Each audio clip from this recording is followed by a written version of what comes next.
Episode 1. The System Awakens. The Rise of the Loser. Arkland City, Bayside District, Otis High School, junior year. Standing on the podium, a middle-aged female teacher with black-framed glasses spoke in French without stopping. The rhythm of her words floated through the air like a lullaby, and the students slowly succumbed to their drowsiness. In the last row of the classroom, a boy with short hair slept soundly like an infant with his head on the table. That boy's name was Aiden Dale, a 16-year-old student. Aiden felt as if he had been dreaming for a very long time. In his dream, he had been admitted to the best high school in the county instead of paying a high price to attend Otis High. In his dream, his parents heaped praises upon him, seeing him as the wonderful child the neighbors thought him to be. In his dream, the star student of his class sat at the same table next to him. Instead of her usual cold and aloof attitude, she smiled at Aiden like a blooming flower that attracted the attention of the butterflies around her. In his dream, suddenly, a cold and authoritative voice reverberated in Aiden's mind. Target discovered. Binding host. Divine strengthening system successfully bonded to the host. Who is speaking? What is a divine strengthening system? The French teacher, infuriated by what she saw, frowned and stared daggers at the rude brat who was sleeping in the back row of her classroom. Aiden was one of the bottom students in the entire class. When he was not reading novels in class, he gave in to his lack of interest in the class and went to sleep, paying no attention whatsoever to his teacher. The most infuriating thing was that the homeroom teacher had even arranged for her dazzling daughter, Viola, to sit at the same table as this failure of a student.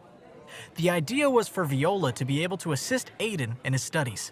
However, her daughter had already complained to her many times, saying that Aiden had been staring at her all day, preventing her from focusing on her studies. Remember this, the French teacher could not help but stop lecturing and throw the piece of chalk in her hand at Aiden. With utmost precision, it landed squarely on Aiden's head and shattered into several pieces, leaving chalk shards and dust on Aiden's body. All the students in the class, startled by their teacher's sudden action, turned to stare at Aiden. "Who dares hit me?" Aiden yelped as the sudden shock pulled him from his dream and he stood up like a clown. He blew at the cloud of chalk dust in his face. With that, the other students burst into laughter. Especially Viola Kane, Aiden's table partner. She was the smartest and prettiest girl in the class. She also tried to stay as far away from Aiden as possible, and now her beautiful, oval face was filled with contempt for him. Aiden's brain was starting to catch up with his body. He had been dreaming. Of course, there's no such thing as divine strengthening system. Today was the second week of Aiden's high school life, and he was currently in French class. Aiden lifted his head and looked to the front of the classroom with a trace of nervousness on his face. The gloomy old woman standing on the podium was Aiden's French teacher. Although she had to be at least 40, she shamelessly asked everyone to call her Miss Kane. Miss Kane knocked on the blackboard and sneered. "Good morning, Aiden. Did you sleep well? Let's see if you can translate this sentence. If not, well, then you can spend attention copying it 100 times. Aiden cursed her in his heart, knowing that the old woman was definitely trying to make things difficult for him. No matter how stupid he was, he could clearly tell that the sentence written on the blackboard was the content from the next chapter. It was not something that anyone in the class, since they just started the year, could answer. However, there was nothing that Aiden could do. After all, it was his own fault that he was caught sleeping in class. If he behaved poorly now, Miss Kane would definitely call his parents. In a moment of hopelessness, Aiden could only brace himself as he walked towards the blackboard. He could hear other students murmuring around him. "Even I don't understand this question. How could the worst student of the class translate that?" Serves him right. He's just some trash who doesn't understand his place. To actually have the nerve to sit at the same table as our genius. Everyone was waiting for Aiden to make a fool of himself.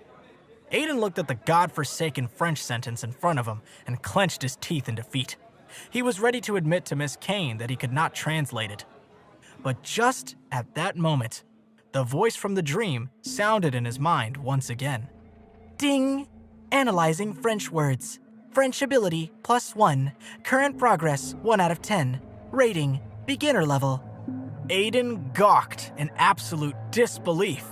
Though he had never learned the words from the sentence before him, its meaning appeared clearly in his mind. He felt as if he had possessed both the French and English dictionary in his mind. "What are you standing there daydreaming about?" Miss Kane folded her arms across her chest and said disdainfully. "If you don't know how to translate it, I'll see you in detention. Don't waste your classmates' time any further." She continued, "Every minute of class that you waste is equivalent to wasting an entire class session for everyone else in the class." "You're so damn annoying!" Aiden could not help but shout in annoyance. You actually dare to raise your voice to your teacher?" Miss Kane fumed with so much anger that her glasses almost flew off her head in her moment of eruption as she declared, "All right, I'd like to see how you do it." Everyone in the class was shocked by Aiden's sudden exclamation as well. Their whispers had turned into a loud discussion. "Has Aiden gone mad? Why is he acting so arrogantly?" one student asked. "He's so irritating. Let's see how he's going to deal with this later," commented another student. Everyone's attention was set on Aiden. However, Aiden did not feel nervous whatsoever as his gaze shifted from one word to another. Just as expected, the voice in his head rang out again. Ding! Analyzing French words. French ability, +1. With that, Aiden read the entire sentence word by word. French ability, +1. French ability, +1. Current progress, 11 out of 100. French ability leveled up to proficient level. At that instant, Aiden seemed as if he had entered another world. He felt like a stream of warmth had rushed to the top of his head. Those French words that seemed impossible initially had instantly become easy to understand. The answer to the whole entire sentence was now displayed clearly in his mind. At this moment, Aiden concluded that the system that only appeared in novels had actually come to him.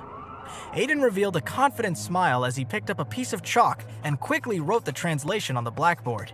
In less than 10 seconds, Aiden had finished translating the sentence. "How could he be so fast? That's impossible. He must be scribbling nonsense." The students still did not believe, or rather, did not want to believe in Aiden's abilities. Casually throwing the chalk into the chalk box, Aiden patted the dust off his hands and looked at the stunned Miss Kane. He said lightly, "Miss Kane, although this kind of question is too simple for me, I still have to say, please don't give me such a flawed question in the future." Then he pointed to a word on the blackboard. This word, interesting, should obviously be replaced by its version as a verb, interested. Seeming to have just come back to her senses, Miss Kane took a glance at the textbook's original answer and discovered that Aiden's answer was a better translation than the one in the text. More mind-blowing was that Aiden managed to point out a problem in the original French. One had to know that the editor of the textbook was a legendary professor at Oxford University. Aiden was no longer an ordinary person anymore, but was a master of the French language. Miss Kane suddenly came to a realization of Aiden's reason for not paying attention in her class. With his level of proficiency in French, he could directly move on and take the college entrance exam. Her face flushed scarlet red as she shyly said, "Aiden, your translation is perfect. Quickly go back to your seat and let's continue with our lessons." Everyone in Class 8 immediately sucked in a breath in disbelief. How could this be possible? He had actually translated the sentence correctly? Aiden turned around and walked nonchalantly back towards his seat. He could not help but sigh as he looked at the dumbfounded expressions on his classmates' faces. Before going up to the podium, Aiden felt that they were not from the same world. After all, he knew that he was simply a failure of a student. Returning to his seat, he still felt that he was in a different world from them. But now, they had all become dregs in his eyes. After returning to his seat, Aiden noticed that his table partner, Viola, had secretly passed him a piece of paper with words written on it. It read, "How did you do it?" Aiden turned to her, only to find that Viola's face had turned red as she unconsciously moved closer to him. The surrounding male students who saw this had flames of jealousy shooting from their eyes. Aiden smirked and thought to himself, "Since you ignored me yesterday, I'll let you have a taste of your own medicine."